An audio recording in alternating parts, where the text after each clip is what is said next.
Bienvenidos al ritmo del conocimiento con la Profe Nisa. Hoy nos metemos de lleno en un tema que, nos toca a todos. ¿Cómo se relacionan la ciencia y la tecnología?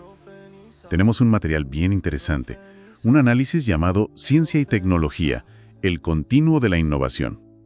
Mucha gente cree que esto es simple. El científico descubre, el ingeniero aplica. ¿Fácil? No. Sí, como una cosa detrás de la otra. Pues resulta que el análisis nos muestra que es más bien como un baile, bastante enredado.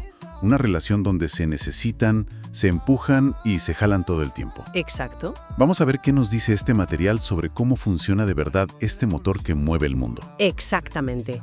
Esa idea de línea recta, de que una cosa va estrictamente después de la otra, pues se queda corta. Lo que exploramos hoy, basados en este análisis, es más bien un ecosistema. Un ecosistema, vale. Vamos a desmenuzar qué define a cada una, cómo fluyen las ideas entre ellas, que no es tan obvio, los tropiezos que encuentran en el camino y quiénes son los actores clave en esta danza. Y sobre todo, ¿por qué es tan importante entenderlo bien, no? Y sobre todo, por qué entender bien este vínculo es tan fundamental para cómo progresamos. Listo, pues arranquemos por diferenciar los términos, que a veces se usan como si fueran lo mismo. Según lo que revisamos, la investigación científica pura y dura, ¿cuál es su cuento? Su meta es entender cómo funciona el universo, la naturaleza, la sociedad. Se pregunta por qué pasa esto, ¿no? Eso es. ¿O qué es lo que realmente está sucediendo? Nace de la pura curiosidad, de las ganas de saber por saber. Y sigue un método muy riguroso, ¿no? El famoso método científico. Observar, hacerse preguntas, plantear hipótesis, experimentar para probarlas, analizar los resultados y, muy importante, compartir ese conocimiento. Claro. Hay ciencia básica, que parece muy abstracta, como estudiar partículas elementales, y ciencia aplicada, que ya busca resolver un problema más concreto, como encontrar una vacuna. Vale. Pero al final lo que produce es conocimiento, y la idea es que ese conocimiento sea para todos, un bien público. Ahora, pongámosla al lado de la investigación tecnológica. El material la define diferente, ¿verdad? Totalmente distinta en su motivación. La tecnología no pregunta por qué, sino ¿cómo podemos hacer esto? ¿O para qué nos sirve aquello? Busca la utilidad. Su motor es la utilidad. Resolver problemas prácticos del día a día, crear algo que la gente necesite o quiera. También tiene su método, claro, es sistemática. Identificar una necesidad, proponer una solución técnica. Diseñar, prototipar. Exacto. Diseñar, construir prototipos, probarlos una y otra vez, mejorarlos. Y el resultado final es distinto también. No es solo conocimiento, es algo más, concreto. Exacto, es algo tangible o aplicable. Un aparato nuevo, un proceso industrial más eficiente, un software, una innovación que se puede usar. Ajá. Y aquí viene una diferencia clave que el análisis resalta. Este producto tecnológico, como tiene un valor económico directo, usualmente se protege. Ah, claro, las patentes y eso. Ahí entran las patentes, los secretos industriales. Mientras la ciencia busca publicar, la tecnología busca proteger para comercializar. En resumen, ciencia busca entender, tecnología busca hacer. Entendido eso, la pregunta del millón es, ¿cómo viajan las ideas de un lado al otro? El análisis menciona que por mucho tiempo se vieron modelos muy lineales. El Technology Push, por ejemplo. Sí, ese modelo clásico decía, la ciencia básica hace un descubrimiento fundamental, luego la ciencia aplicada lo desarrolla, después la ingeniería lo convierte en producto, se fabrica y listo. Out, al mercado. Como si la ciencia empujara. Como si la ciencia solita empujara la innovación hacia adelante, sí. Y luego el contrario, el Market Pull, que el mercado pide algo y eso jala a la tecnología y a la ciencia para que lo inventen. Correcto. Pero el análisis que tenemos deja claro que estos modelos son demasiado simples. Se quedan cortos. Se quedan cortos porque ignoran la cantidad de idas y vueltas que hay en la realidad. Un problema en la fábrica puede obligar a rediseñar todo. O los usuarios piden algo nuevo. Exacto. O los usuarios piden una función nueva que nadie había pensado y eso manda a los científicos de vuelta al laboratorio. ¿No es una carretera de un solo sentido? Entonces, ¿cómo lo explican los modelos más nuevos que menciona el material?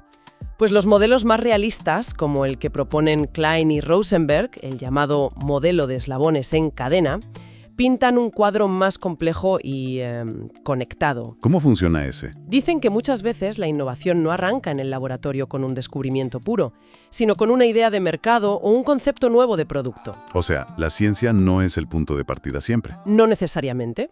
En este modelo, la cadena principal va del diseño, la producción, al mercado. La ciencia actúa más como una caja de herramientas o un consultor, digamos. Una ayuda cuando hace falta. Eso es. Cuando los ingenieros se topan con un problema que no pueden resolver con lo que ya se sabe, ahí sí recurren al conocimiento científico existente. Y solo si la respuesta no está ahí es que se pide nueva investigación, ya sea aplicada o incluso básica. Vale, o sea que la ciencia alimenta el proceso, pero no siempre lo inicia. Exacto. Eso cambia bastante la perspectiva. Y también se habla de un modelo de triple hélice. ¿Cómo es eso? Ese es un modelo más macro, que ve el sistema completo. Imagina 3 grandes jugadores como hélices que se entrelazan y giran juntas. La academia, universidades, centros de investigación, la industria, las empresas grandes y pequeñas, y el gobierno. Y la clave es la interacción. La innovación potente surge no de cada uno por su lado, sino de cómo interactúan constantemente. Y lo interesante que resalta el análisis es que los roles se empiezan a mezclar. Invierten como si fueran capital de riesgo o crean laboratorios para experimentar soluciones a problemas públicos. Las fronteras se difuminan un poco. Se vuelven borrosas. Es un ecosistema muy dinámico, ¿sí? Suena muy bien esa colaboración, pero el camino no es fácil. El análisis dedica un buen espacio a lo que llama el Valle de la Muerte. ¿Qué es exactamente y por qué es tan peligroso para las buenas ideas?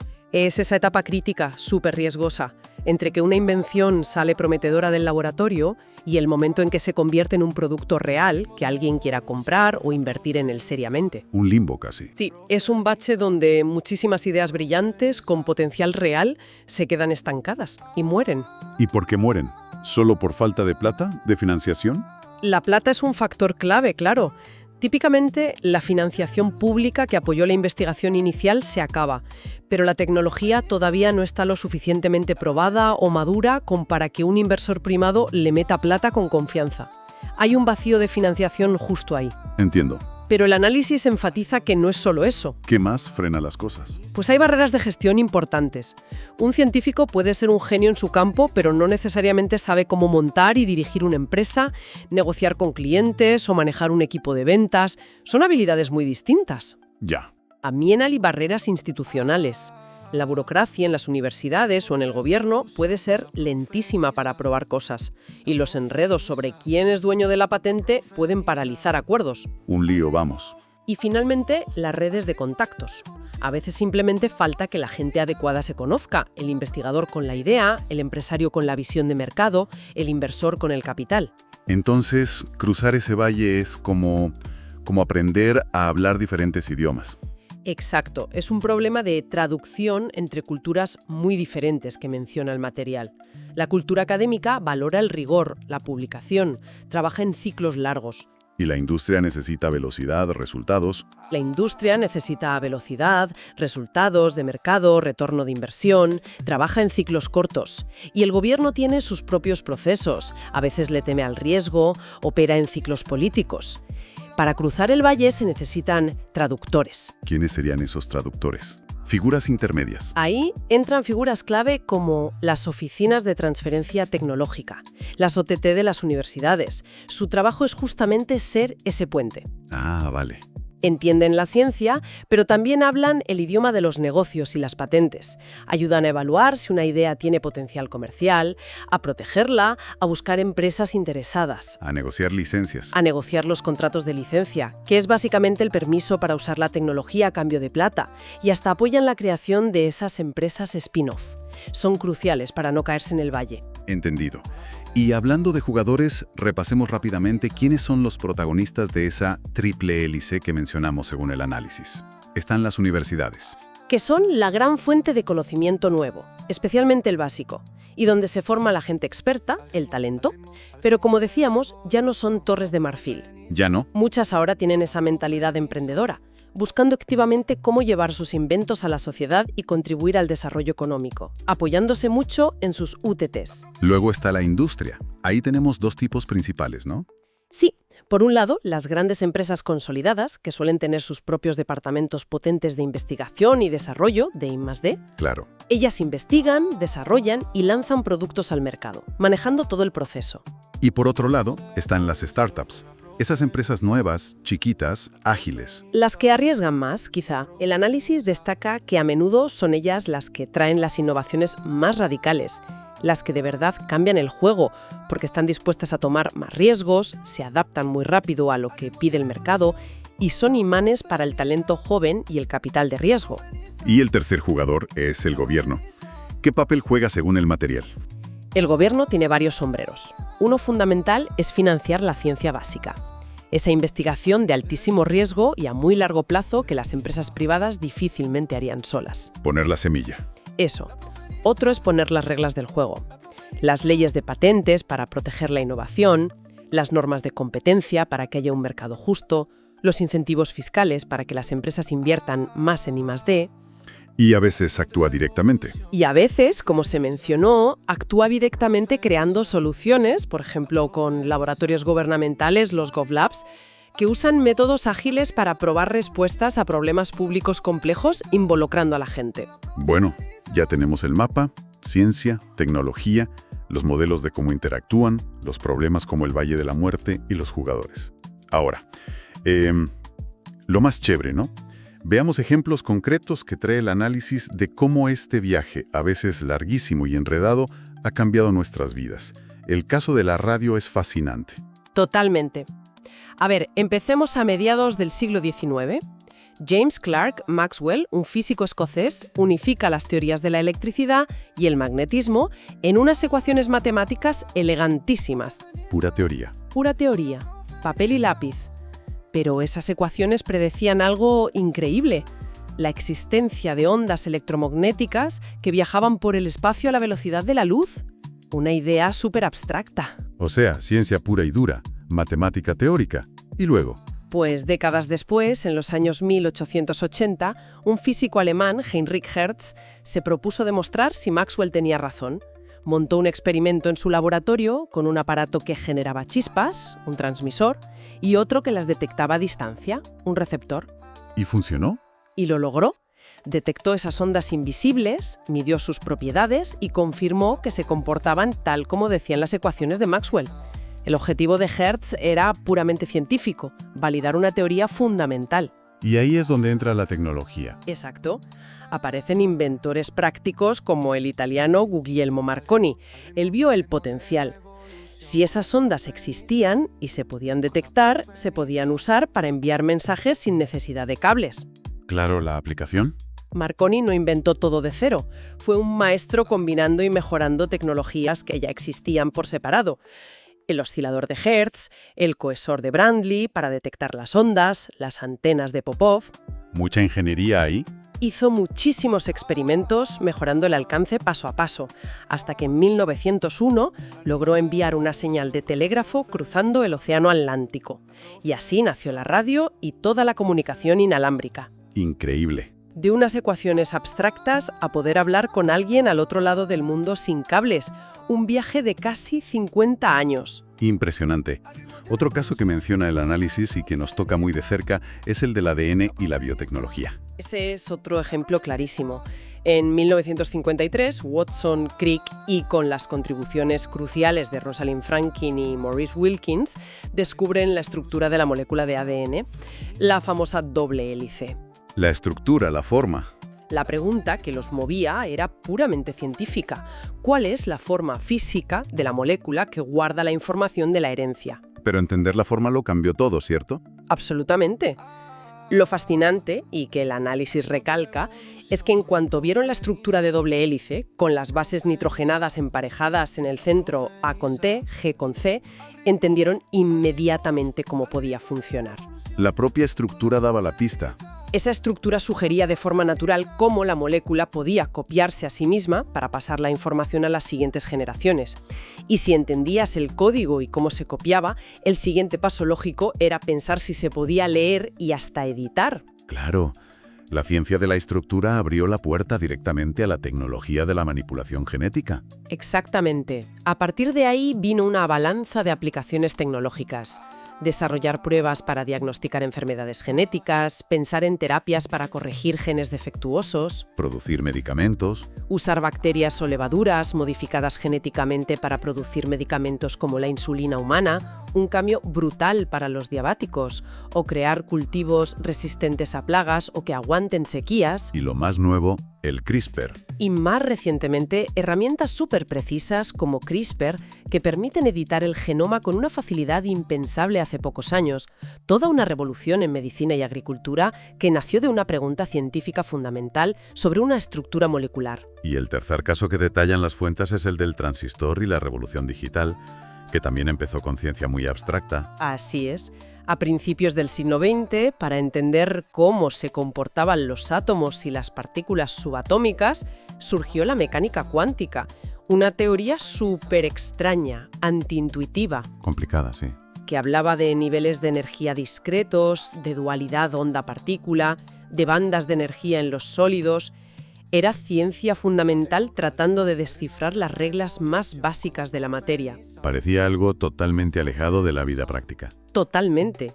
Pero décadas después, en los laboratorios Bell de Estados Unidos, en 1947, un equipo formado por Bardeen, Brattain y Shockley usó precisamente esa teoría cuántica de las bandas de energía para entender cómo se movían los electrones en ciertos materiales llamados semiconductores, como el silicio y el germanio. Buscaban una alternativa a las válvulas de vacío. Estaban buscando una alternativa a los viejos y aparatosos tubos de vacío que se usaban en la electrónica de la época, sí, controlar la capacidad de esos materiales para conducir electricidad añadiéndoles pequeñas impurezas, un proceso llamado dopaje, para crear zonas con exceso de electrones tipo N o con huecos tipo P.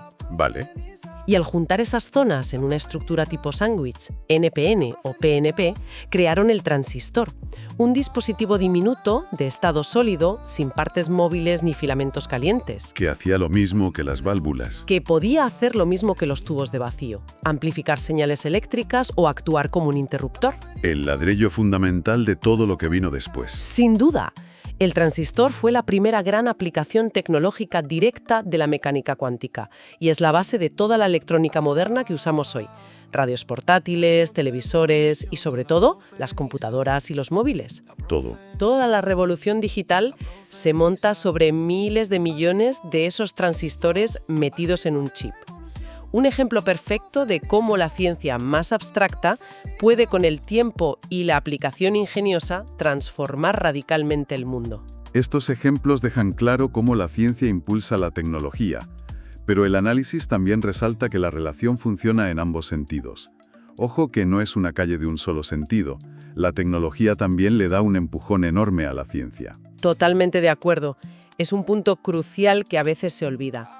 Las herramientas que crea la tecnología son las que muchas veces permiten hacer nuevos descubrimientos científicos que antes eran imposibles. Claro, los instrumentos, Pensemos en los instrumentos de observación. como el telescopio. Exacto. El telescopio fue un invento tecnológico, probablemente para usos militares o navales al principio, pero cuando Galileo lo apuntó al cielo, revolucionó la astronomía.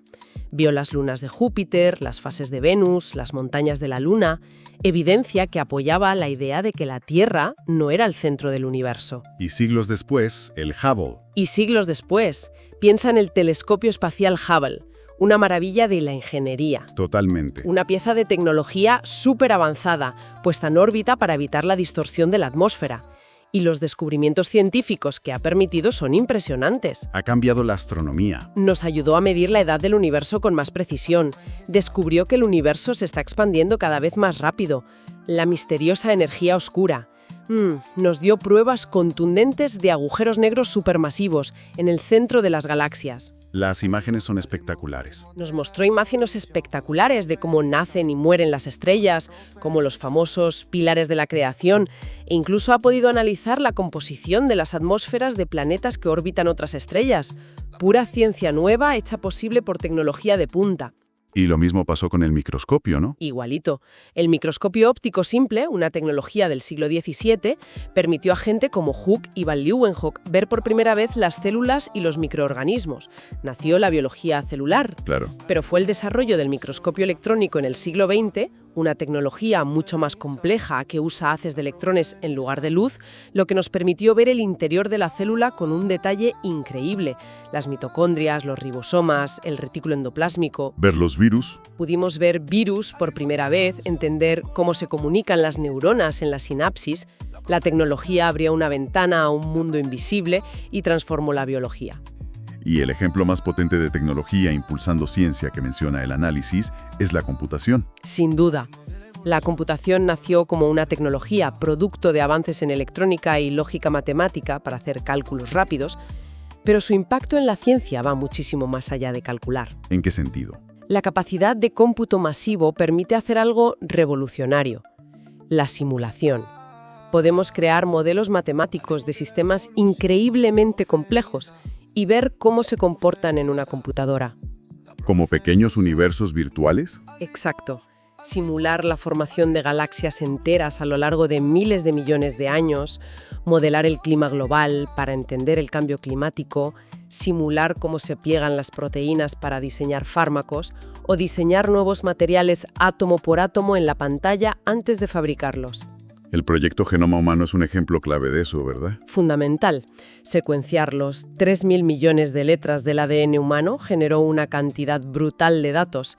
Ensamblar ese rompecabezas y analizarlo habría sido imposible sin la potencia de cálculo y los algoritmos desarrollados por la computación. Nació la bioinformática. La bioinformática nació de esa necesidad.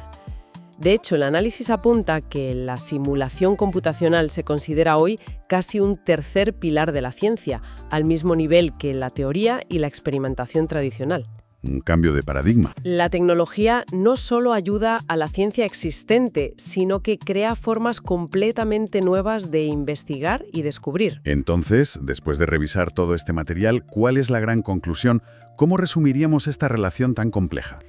Pues que la idea de una línea recta o incluso un círculo simple no le hace justicia. Lo que describen las fuentes es más bien una espiral que crece, una coevolución. Se alimentan mutuamente. La ciencia abre la puerta a nuevas tecnologías. Esas nuevas tecnologías nos dan herramientas más potentes y plantean nuevas preguntas que permiten hacer ciencia más avanzada, y esa ciencia más avanzada, a su vez, alimenta el desarrollo de tecnología aún más sofisticada. Es un ciclo que se acelera. Es un ciclo que se retroalimenta y parece acelerarse cada vez más. Una espiral de progreso, podríamos decir, y entenderla y cultivarla es clave. Exactamente. Esta espiral es, en gran medida, el motor detrás del crecimiento económico, de las mejoras en nuestra calidad de vida, y nos da las herramientas para intentar enfrentar desafíos gigantescos como el cambio climático, las pandemias o la necesidad de energías limpias. Hay que invertir en ambas. Por eso, el análisis concluye que es vital invertir tanto en la ciencia básica, que son como las semillas del futuro, aunque no sepamos qué árbol va a crecer, como en el desarrollo tecnológico, que es la cosecha que nos alimenta hoy, y sobre todo asegurarse de que haya buenos puentes para que esas semillas lleguen a ser cosecha, que ese ecosistema funcione bien. Muy claro. Y para cerrar, el material nos deja una pregunta bien interesante para pensar. Sí, una idea para darle vueltas. Si ahora vemos que la tecnología punta, como los grandes telescopios o la supercomputación, no solo aplica a la ciencia, sino que puede ser la llave para hacer descubrimientos científicos fundamentales que antes eran impensables, ¿deberíamos cambiar la forma en que decidimos qué ciencia financiar? ¿Tendría sentido invertir más en construir esas próximas grandes herramientas tecnológicas, esas nuevas ventanas al universo o a la materia, aunque no sepamos exactamente qué vamos a ver por ellas? En lugar de financiar solo lo que ya podemos abordar. Exacto. En lugar de financiar solo las investigaciones que buscan probar las hipótesis que podemos abordar con las herramientas que ya tenemos. Es una pregunta profunda sobre cómo dirigir la exploración del futuro. Excelente punto para reflexionar. Y con esa inquietud nos despedimos por hoy. Hasta otra emisión al ritmo del conocimiento con la profe Nisa.